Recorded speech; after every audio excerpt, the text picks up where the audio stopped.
নবীজি সাল্লাল্লাহু আলাইহি সাল্লামের এক সাহাবীর কথা আমার স্মরণ হয়ে গেল। ও দুনিয়ার মানুষ, হানজালা রাদিয়াল্লাহু তাআলা আনহু নবীর প্রিয় সাহাবী, যুদ্ধের ময়দানে শহীদ হয়েছেন। এনার জীবনী শুনলে আপনার হৃদয় কম্পন দিয়ে উঠবে। ইনি বিবাহ করলেন, বাসর ঘরে বিবির সাথে রাত কাটালেন, গোসলের জন্য যাবেন, পাত্র রেডি করলেন, ও দুনিয়ার মানুষ পানিও রেডি করলেন। এমতো অবস্থায় এক ঘোষণা দিল, নবী যুদ্ধের ময়দান থেকে বিদায় নিয়ে ওয়াফাত গ্রহণ করেছেন, আল্লাহর ডাকে সাড়া দিয়েছেন, অর্থাৎ নবী বিদায় নিয়েছেন।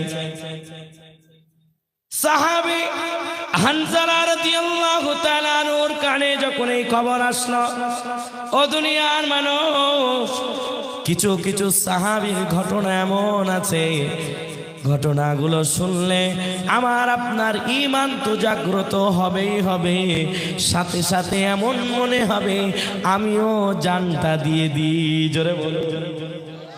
হানজালা রাদিয়াল্লাহু তাআলা আনহু গোসলের পাত্র পানি ছেড়ে দিয়ে বিবির কাছে দৌড় দিয়ে গেছে।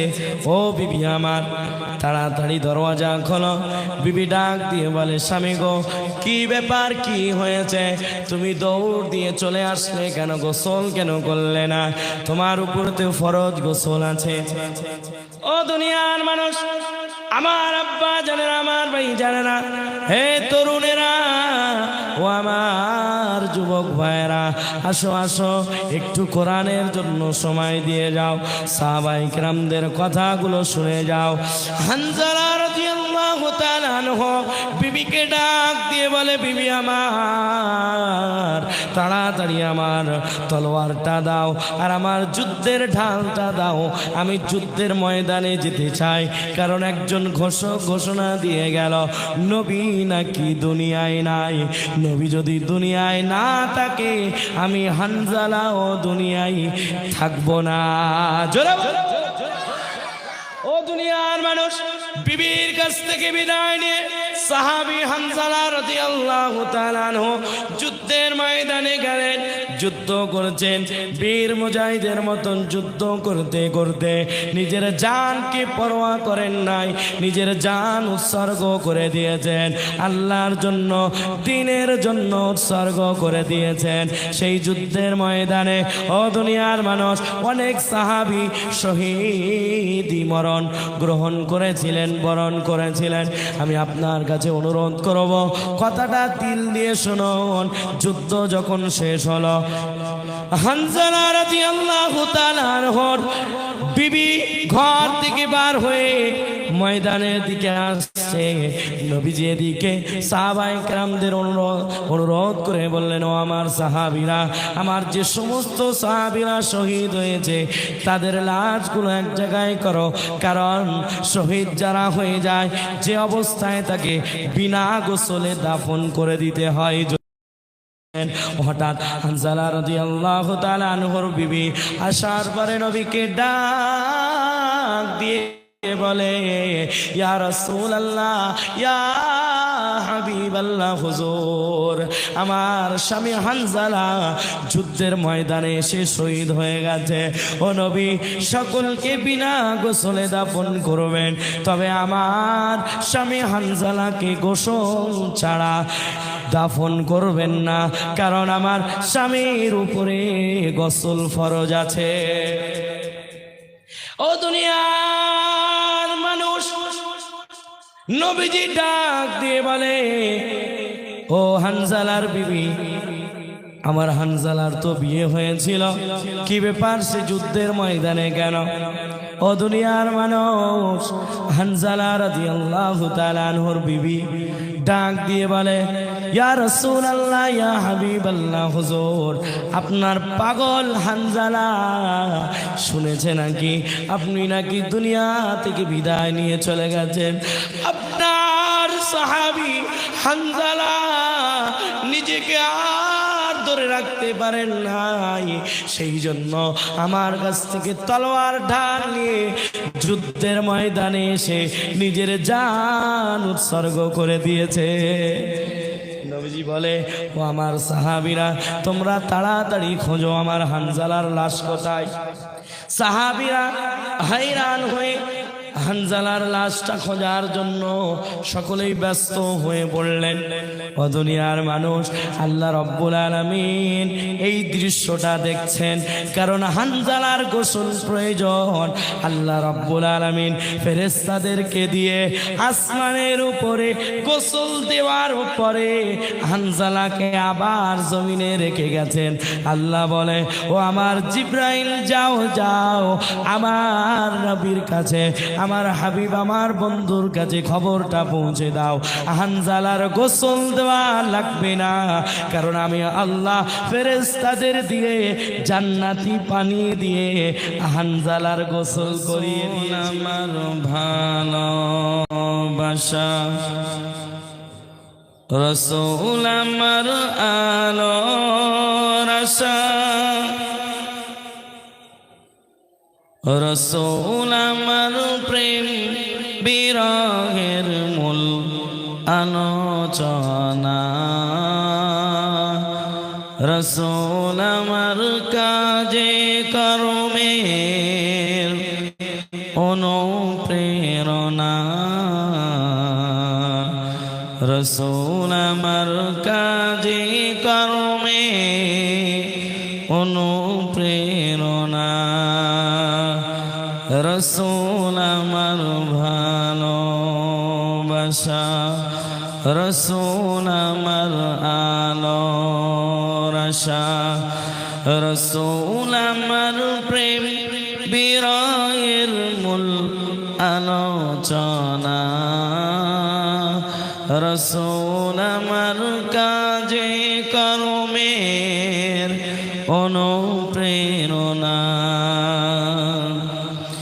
যখন দারুণ দুঃখ নামে আমার জীবন জুড়ে, বিপদ আপদ মুসিবতে মরি পড়ে পড়ে, তখন তোমার শৈশব কৈশোর যোগাই সান্ত্বনা, রাসূল আমার কাজে কর্মের অনুপ্রেরণা। আশাহত জীবন যখন দুর্বিষহ লাগে, ব্যর্থ এবং পরাজিত স্মৃতিগুলো জাগে, তখন তোমার বদর উহুদ যোগাই সান্ত্বনা, রাসূল আমার কাজে কর্মের অনুপ্রেরণা, রাসূল আমার প্রেম বিরহের মূল আলোচনা, রাসূল আমার কাজে কর্মের অনুপ্রেরণা। কত রকম রাজার নীতি পূজার নীতি দেখলাম, দুঃখ হায়রে দুঃখ ছাড়া আর কিছু না পেলাম। কত রকম রাজার নীতি পূজার নীতি দেখলাম, দুঃখ হায়রে দুঃখ ছাড়া আর কিছু না পেলাম। তাই তো শুধু মনে পড়ে সোনার মদিনা রসূল আমার কাজে কর্মে অনুপ্রেরণা রসূল আমার ভালোবাসা রসূল আমার আলোর আশা রসূল আমার প্রেম বিরহের মূল আলোচনা রসূল আমার কাজে কর্মের অনুপ্রেরণা নেতার মতো নেতা যখন পাই না কোথাও খোঁজে কাঁদি শুধু কাঁদি হায়রে এই দুটি চোখ বুজে তখন তোমার শরণ আমার যোগাই সান্ত্বনা রসূল আমার কাজে কর্মের অনুপ্রেরণা আল্লাহুম্মা সাল্লি আলা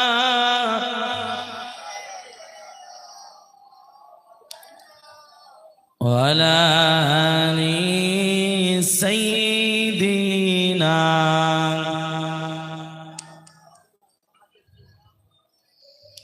সাগর নদী আর পাহাড় বনে পাখিদের গুনগুন গুঞ্জরণে ভেসে আসে ওই সুমধুর তান চারিদিকে শুধু আল্লাহর জয়গান আল্লাহ মহান আল্লাহ মহান আল্লাহ মহান আল্লাহ মহান সাগর নদী আর পাহাড় বনে পাখিদের গুনগুন গুঞ্জরণে ভেসে আসে ওই সুমধুর তান চারিদিকে শুধু আল্লাহর জয়গান কালিমা পড়িলা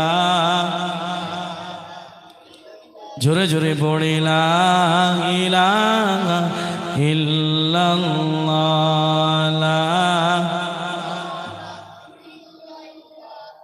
লা ইলাহা ইল্লাল্লাহ আল্লাহ আল্লাহ আল্লাহ জোরে জোরে পড়ি আল্লাহ আল্লাহ আল্লাহ আল্লাহ আল্লাহ আল্লাহ আল্লাহ লা ইলাহা ইল্লাল্লাহ লা ইলাহা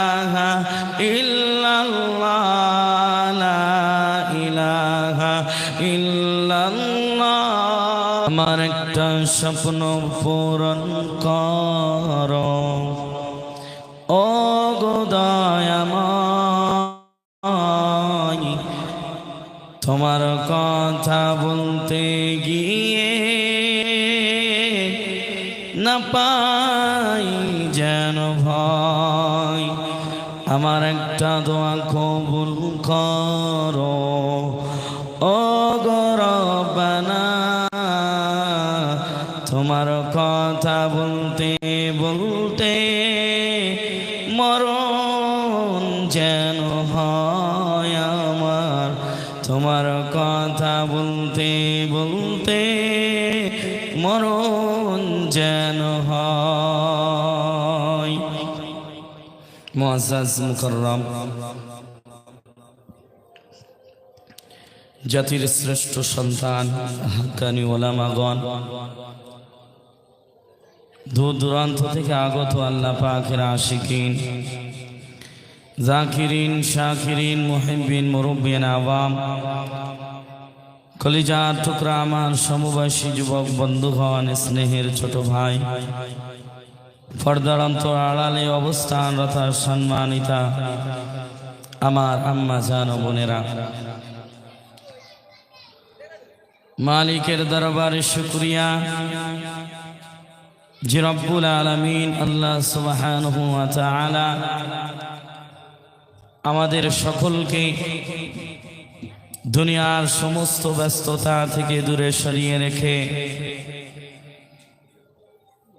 দ্বীনি মজলিসে নিজেকে পরিবর্তন করার মজলিসে, নূরানি মজলিসে আমাকে আপনাকে কিছু সময়ের জন্য দ্বীনি আলোচনা শোনার এবং আমি গুনাহগারকে কিছু সময়ের জন্য দ্বীনি আলোচনা করার সুযোগ করে দিয়েছেন। সেই মুনিবের দরবারে সকলেই তানার শেখানো কালিমা, তানার দেওয়া জবান, তার দেওয়া শক্তিকে প্রয়োগ করে সকলেই প্রাণ উজাড় করে কালিমাতুশ শুকর আদায় করে পড়ে আলহামদুলিল্লাহ। মুসলমানের এমন আওয়াজ হবে আমি আশা করি নাই।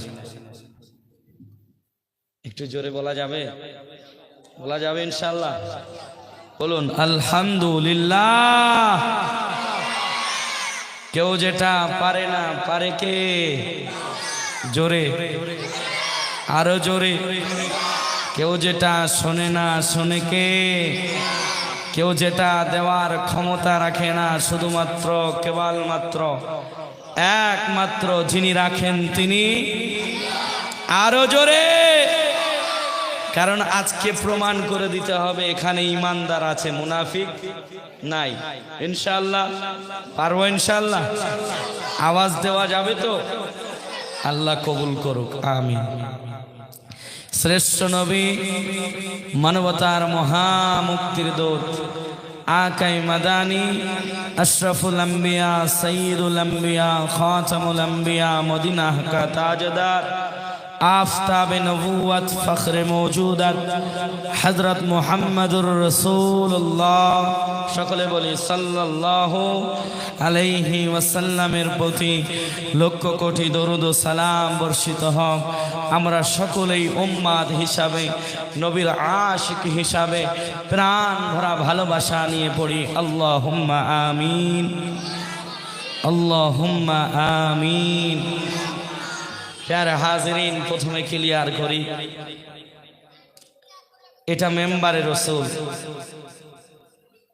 এখানে দাঁড়িয়ে বসে কথা বলার ক্ষমতা আমার নাই, নিজস্ব কোনো ক্ষমতা নাই। তবে আমার নিয়ত আছে, আমি স্ট্যাচু হয়ে থাকব। আমার মুনিব, আমার রব, আমার খালিক, তিনি যদি আমার এই গোনামাখা জবান দিয়ে কিছু দ্বীনি কথা আলোচনা করিয়ে নেন তাহলে সম্ভব, অন্যথায় আমার জবান খোলারও ক্ষমতা আছে। বসলেই তো ধরে কে তার? এখানে বসলে তার আর ধরে কে?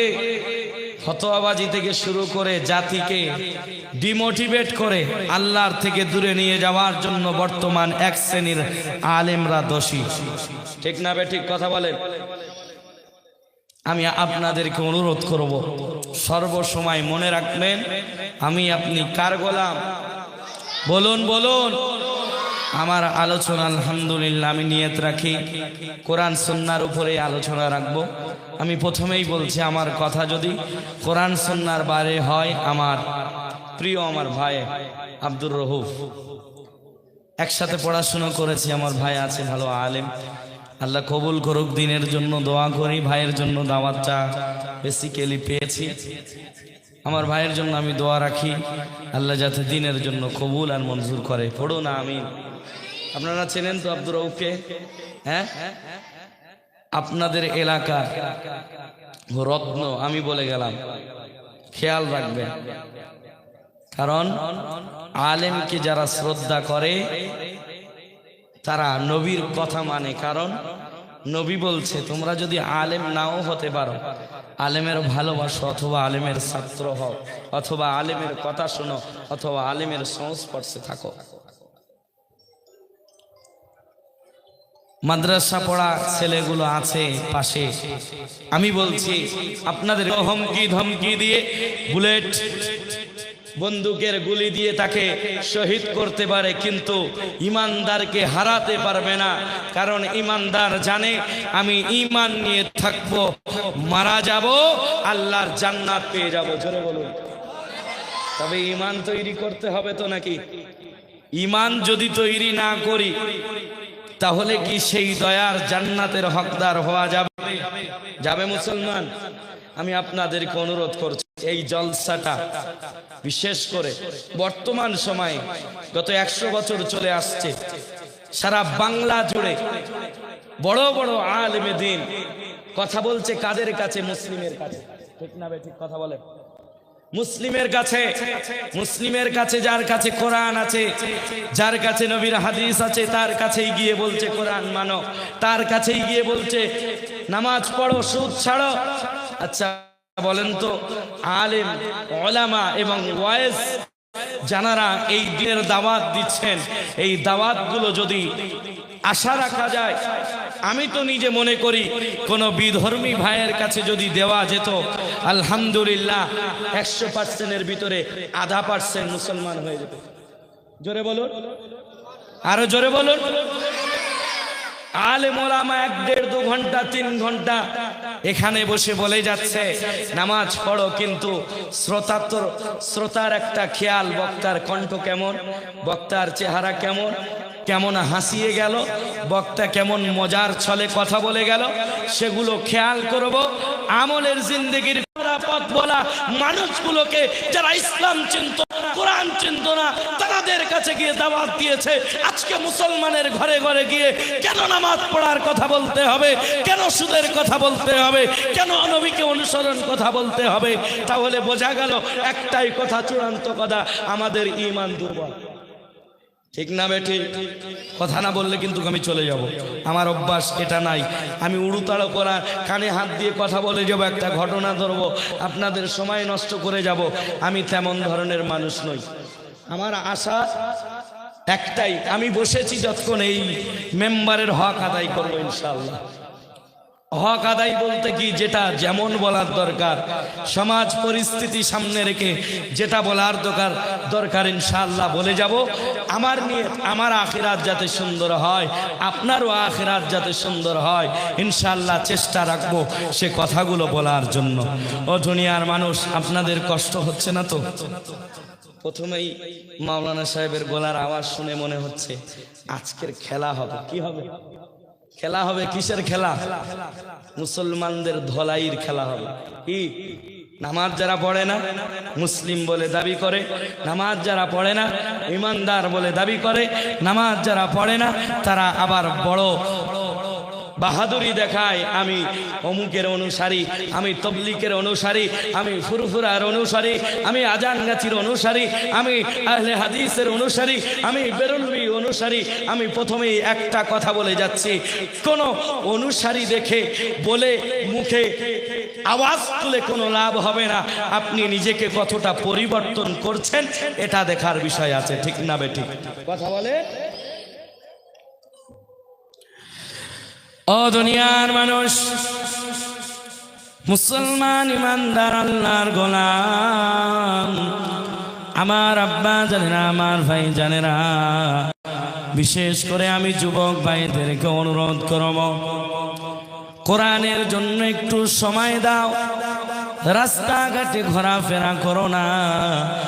প্রথমে আমি বলছি, যেই দিন এই মজলিস কমিটি, এই মাহফিল কমিটি নিয়ত করেছে আমরা একটা জলসা দেব, আমরা একটা মাহফিল কোরআনের বাগান সাজাবো, সেই দিন থেকে কিন্তু শয়তান বসে নাই, তারও চিন্তাধারা পরিবর্তন হয়েছে। তারও চিন্তাধারা হলো এই মানুষগুলো কোরআনের বাগান সাজাবে আর আমি চুক্তি মেরে বসে থাকবো। না না না, আমি রাস্তাঘাটে আমি দোকান বসাবো, বেগানা নারীগুলোকে রাস্তায় চালিয়ে দেব, যাতে যুবকগুলো সেদিকে মগ্ন হয়ে থাকে, কোরআনের ময়দানে না যেন আসতে পারে। ঠিক না? ও দুনিয়ার মানুষ, আমি প্রথমেই বলছি, এই ময়দানে যারা আসবে তারা আল্লাহকে চায়, যারা এই ময়দানে আসবে তারা নবীকে চায়, যারা আল্লাহ এবং নবীকে চাইবে তাদের জন্য জান্নাত খোলা থাকবে। জোরে বলে ও দুনিয়ার মানুষ, আমি আপনি যদি ইচ্ছা পোষণ না করি যে আমি ভালো হব, আমি কোরআন শুনবো, তাহলে আল্লাহ কখনো আপনাকে টেনে আনবে এমনটা নয়। আপনার ধারণা, আপনার চিন্তাধারা ঠিক করতে হবে। কোরআনের ময়দানে আসুন, সময় অনেক ব্যয় হয়েছে।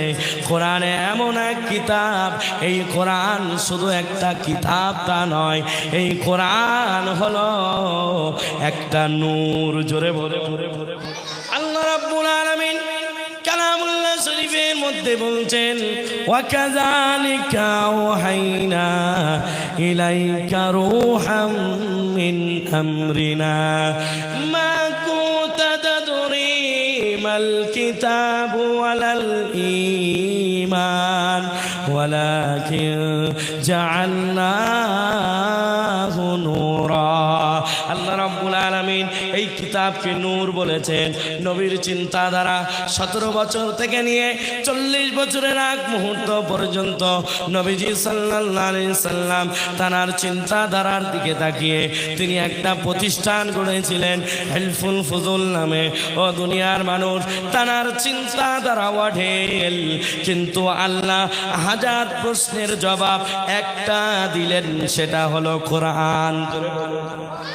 ও দুনিয়ার মানুষ, নবীর চিন্তা অসহায়ের পাশে কিভাবে দাঁড়াবো, নবীর চিন্তা যে মানুষগুলোর কোনো মর্যাদা সম্মান ছিল না, সেই মানুষগুলোকে কিভাবে সম্মানের আসনে বসানো যায়, সেই মানুষগুলোকে কিভাবে পরিবর্তন করানো যায়।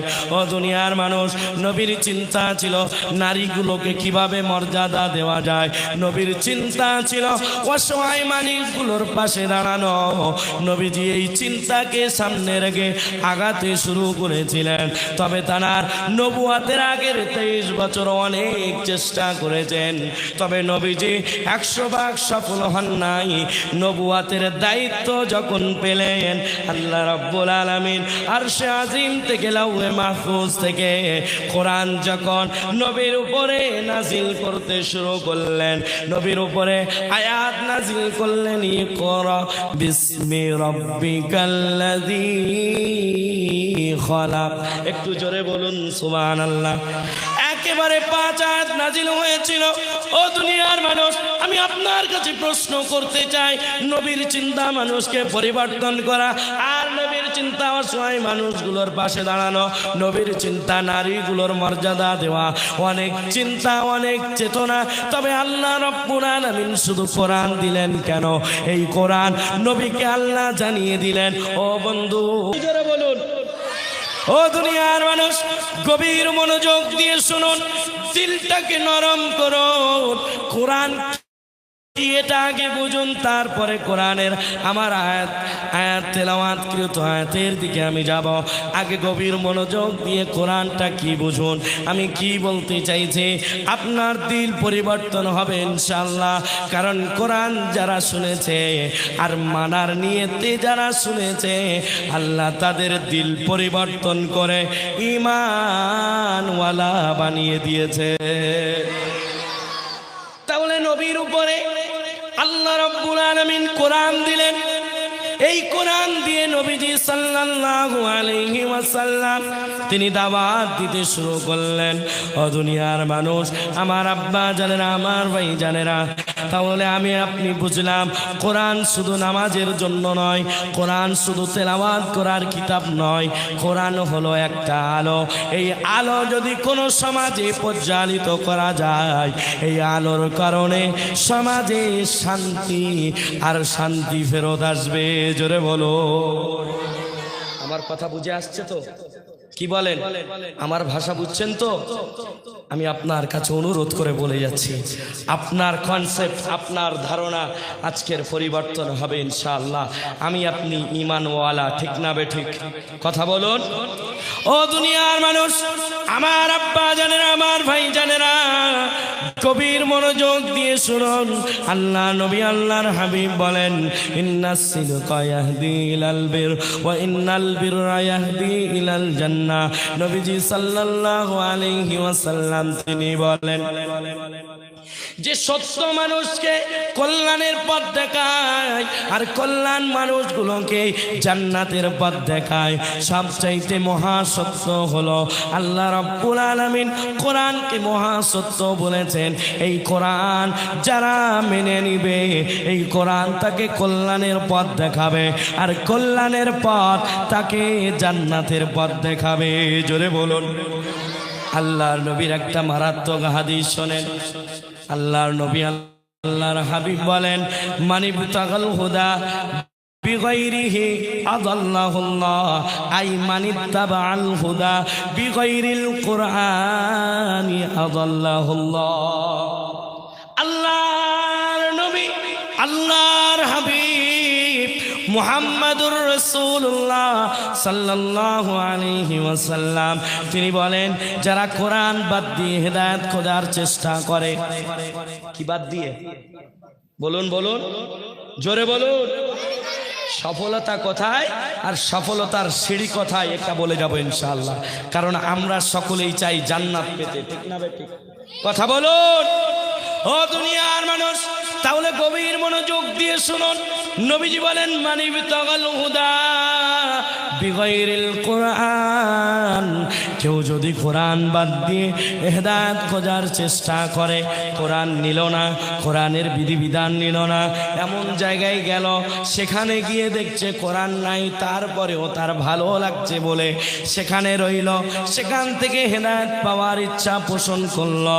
ও দুনিয়ার মানুষ, নবীজি বলেন, কেউ যদি কোরআন বাদ দিয়ে হেদায়েত খোঁজার চেষ্টা করে, আদাল্লাহুল্লাহ, তাহলে আল্লাহ তাকে পথভ্রষ্ট করবে। কে করবে? করবে কে? ও দুনিয়ার মানুষ, আমি আপনাদেরকে অনুরোধ করে বলে যাব, এই কথাটা গভীর মনোযোগ দিয়ে বুঝুন। কোরআন বাদ দিয়ে যদি আমি আপনি হেদায়েত খোঁজার চেষ্টা করি, আমাকে আপনাকে পথভ্রষ্ট দুনিয়ার কোনো আলেম করবে না, দুনিয়ার কোনো ব্যক্তি করবে না, স্বয়ং আল্লাহ তাআলা পথভ্রষ্ট করবে। তাহলে আল্লাহ যদি পথভ্রষ্ট করে দেয়, আর হেদায়েত পাওয়ার কোনো সুযোগ আছে নাকি? আছে? কোরআনের গুরুত্ব বর্তমান সমাজে আমরা বুঝি না, সেই জন্য বর্তমানের আমাদের যে পরিস্থিতি তার সবচাইতে বড় ভুল, আমরা তেলাওয়াত করি কোরআনকে তাকে তুলে রাখি। জেনে রেখে দেন, এই কোরআন শুধু তেলাওয়াতের জন্য আসে নাই, এই কোরআন নামাজের জন্য শুধু আসে নাই। এই নামাজে আপনি তেলাওয়াত করবেন, আর চেষ্টা নয়, এই কোরআন সমাজেও প্রতিষ্ঠিত করার চেষ্টা করতে হবে। জোরে বলুন। ও দুনিয়ার মানুষ, আমার আব্বা জানেরা, আমার ভাই জানেরা, গভীর মনোযোগ দিয়ে শুনুন।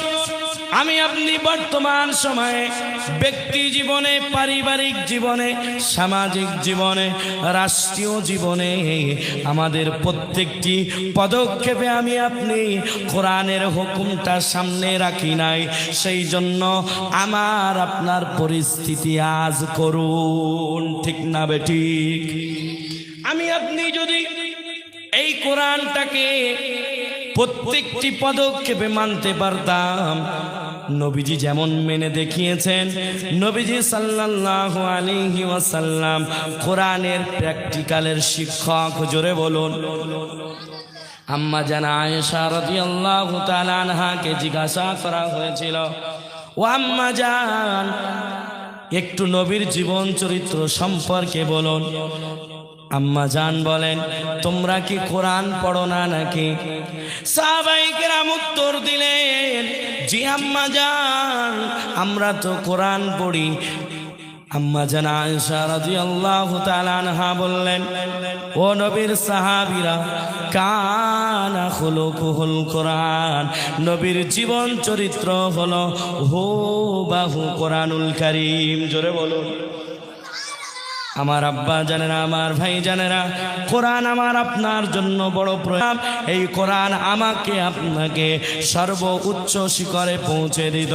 যেমন নবীজি সাল্লাল্লাহু আলাইহি সাল্লামের নবুয়ত পরের 13 বছর অর্থাৎ 40 থেকে 53 অনেক সংগ্রাম করেছেন সাহাবায়ে কেরাম। দ্বীনের জন্য, ইসলামের জন্য জান পর্যন্ত দিয়েছে।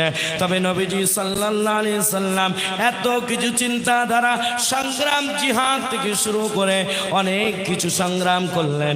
নবীর একটা উদ্দেশ্য ছিল এই কোরআনটাকে প্রতিষ্ঠিত করা। ও দুনিয়ার মানুষ, নবীজি সাল্লাল্লাহু আলাইহি সাল্লামের জীবনীতে পড়লে আপনি বুঝতে পারবেন, নবীজি সাল্লাল্লাহু আলাইহি সাল্লাম শেষ জিন্দেগির 10টি বছর 53 থেকে 63 বছর পর্যন্ত নবী নিজে রাষ্ট্রনায়ক ছিলেন, নিজে প্রেসিডেন্ট হয়েছিলেন, প্রধানমন্ত্রী হয়েছেন। নবী যেমন কোরআনটা নামাজে মানতেন, নামাজে যেমন তেলাওয়াত করতেন, এই কোরআনটা শুধু নবীজি নামাজে সীমাবদ্ধ রাখেন নাই, এই কোরআনটা নবীজি সাল্লাল্লাহু আলাইহি সাল্লাম সমাজে প্রতিষ্ঠিত করে দেখিয়েছেন। জোরে বলুন। এই কোরআনকে নবীজি মসজিদে নববীকে পার্লামেন্ট বানিয়ে, কোরআনকে সংবিধান বানিয়ে, নিজে প্রেসিডেন্ট হয়ে, রাষ্ট্রনায়ক হয়ে নবীজি সাল্লাল্লাহু আলাইহি সাল্লাম দেশ পরিচালনা করেছিলেন। আমি আপনার কাছে অনুরোধ করে বলছি, আমার আপনার একটা জিনিস বোঝা দরকার, নবী যেমনভাবে কোরআনটা মেনেছেন আমাদেরও তেমন মানার দরকার আছে না নাই? ও দুনিয়ার মানুষ, তাহলে গভীর মনোযোগ দিয়ে শুনুন, আমার কথাগুলো দিল দিয়ে শুনুন, পরিবর্তন হওয়ার চেষ্টা করুন। তাহলে নবীজি যেহেতু সমাজে কোরআন এনেছেন, বর্তমান পরিস্থিতি এমন দাঁড়িয়েছে, অনেক মানুষ এমনও বলে যে আমরা নামাজে মসজিদে কোরআন মানবো, ইসলাম মানবো, তবে সমাজে নামার পরে সমাজ যেটা বলছে, ক্ষমতার চেয়ারে যে বসে আছে সে যেটা বলছে সেটা মানবো। ও দুনিয়ার মানুষ, শুনে রেখে দেন, জেনে রেখে দেন, ইমানদার কখনো এটা বলতে পারে না। কারণ নবীজি বলেছেন মুসলিমদের মধ্যেই মুনাফিক তৈরি হবে, আর যার কথাবার্তা কোরআনের বিপক্ষে যাবে, কোরআনকে আংশিক মানার চেষ্টা করবে, যেমন সুবিধা তেমন মানবে, যেখানে অসুবিধা সেখানে মানবে না, এটার নাম হলো মুনাফিক। কথা বুঝে আসছে আমার?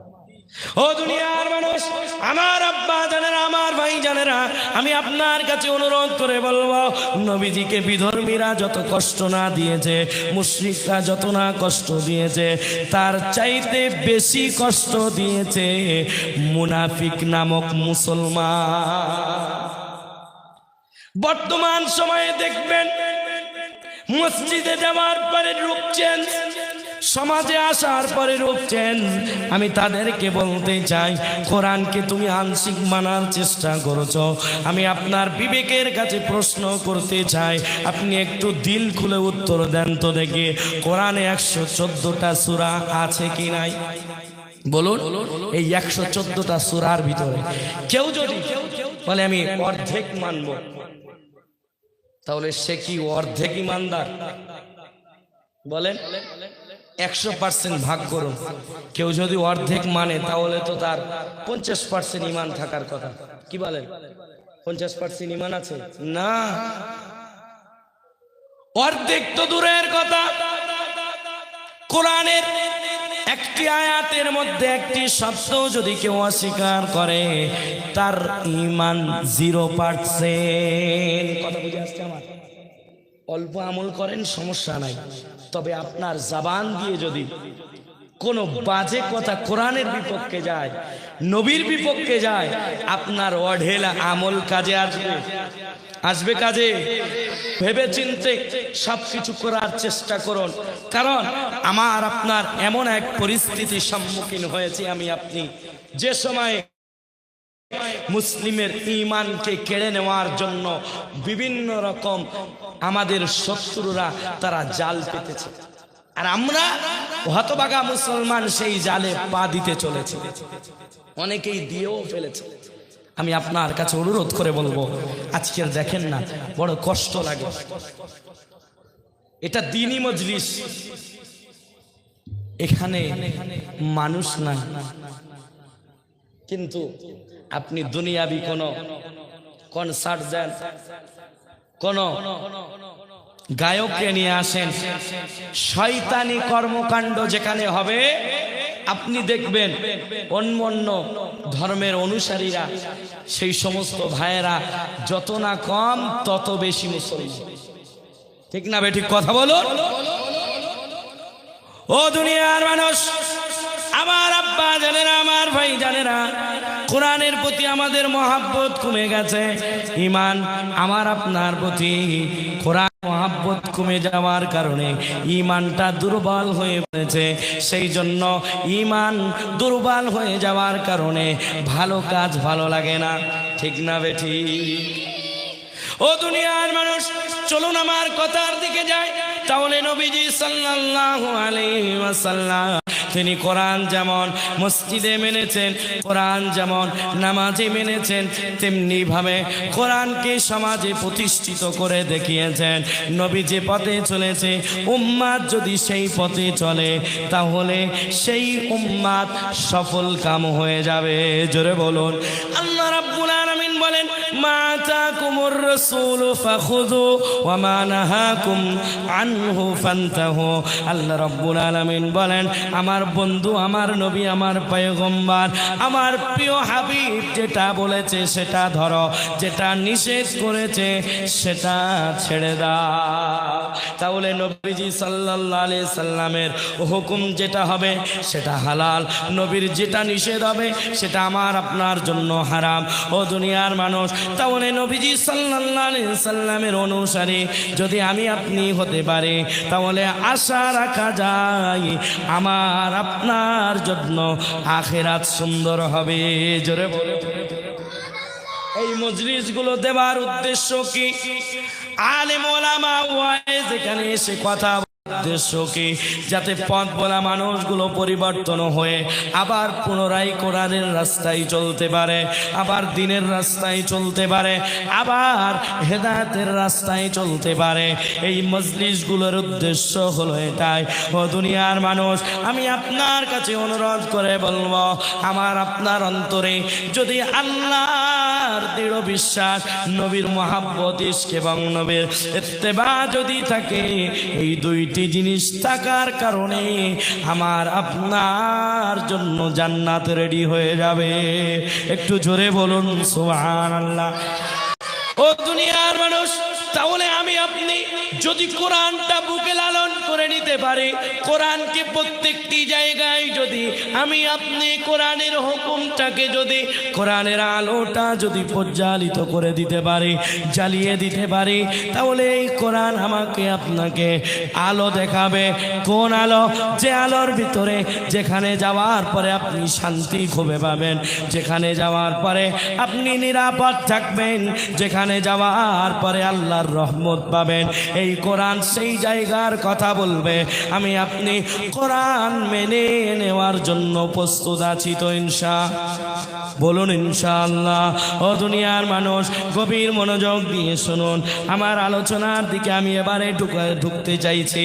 আল্লাহ রাব্বুল আলামিন কোরআনুল কারীমের মধ্যে আমার তেলাওয়াতকৃত আয়াত, আল্লাহ রাব্বুল আলামিন কোরআনুল কারীমের 25 নম্বর সূরা, সূরা ফুরকান 26 নম্বর আয়াতের ভিতরে আল্লাহ রাব্বুল আলামিন বলছেন, আল মুলকু ইয়াউমাইদিনিল হাক্কু লিররহমান। আল্লাহ রাব্বুল আলামিন তিনি বলছেন, কিয়ামতের ময়দান অর্থাৎ হাসরের ময়দান, সেই দিন কেবলমাত্র শুধুমাত্র দয়াময় আল্লাহর রাজত্ব হবে। জোরে বলুন। ও দুনিয়ার মানুষ, আল্লাহ রাব্বুল আলামিন বলছেন, ওয়া কানা ইয়াওমান আলাল কাফিরিনা আসীরা। রাব্বুল আলামিন এখানে একটা ঘোষণা দিচ্ছেন আর বলতে যাচ্ছেন, যারা অবিশ্বাসী হবে, যারা কাফের সম্প্রদায় হবে, তাদের জন্য হাসরের ময়দান অর্থাৎ সেই দিনটা কোন দিন? যেই দিন আল্লাহ রাব্বুল আলামিন আদালত কায়েম করবেন, নিজে বিচারপতি হবেন, সেই দিনটা অবিশ্বাসীদের জন্য বড় ভয়ানক হতে চলেছে। যেদিন অবিশ্বাসীদের জন্য ভয়াবহ দিন হবে, সেই দিন কোন দিন? বলুন, হাসরের ময়দান।